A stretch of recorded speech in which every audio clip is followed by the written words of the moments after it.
మనం సోమవారం శివుడికి ఇష్టమైన ఒత్తి నేను ఇప్పుడు మీకు చూపిస్తాను. చక్కగా దూది ఒలిసి పెట్టుకోండి.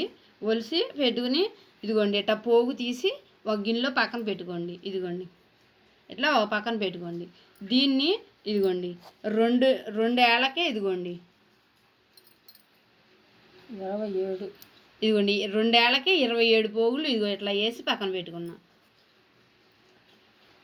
ఇది ఇదిగోండి ఒక ఏలుకి 27 పోగులు తీసి పక్కన పెట్టుకున్నాం. ఇప్పుడు ఈ రెండింటితో మనం శివలింగం ఒత్తి తయారు చేద్దాం. చూడండి ఇదిగోండి ఈ రెండిట్ల మధ్యలోంచి ఇట్లా బయటికి తీసుకురావాలి.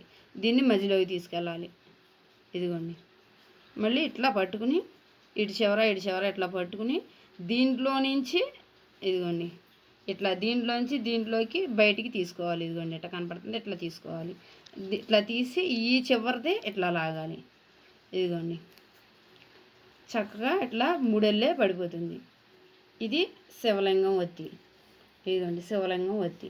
ఇది ప్రతి సోమవారం మనం శివుడికి ఆవు నేతితో మనం వెలిగించుకుంటే చాలా మంచిది.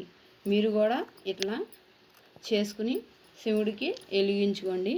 చాలా మంచిది. కార్తీక మాసంలో కానీ సోమవారం కానీ కార్తీక సోమవారాలు మామూలు సోమవారాలు ఎప్పుడైనా ఏకాదశికి పౌర్ణానికి ఇట్లా మనం శివుడికి ఇష్టమైన రోజుల్లో వెలిగించుకోవచ్చు. మీరు కూడా ఇట్లా చేసుకుని వెలిగించుకోండి. మీకు గనక ఈ వీడియో నచ్చితే లైక్ చేయండి, షేర్ చేయండి. మీ అభిప్రాయాన్ని కామెంట్ బాక్స్లో తెలియజేయండి. బాయ్ అండి.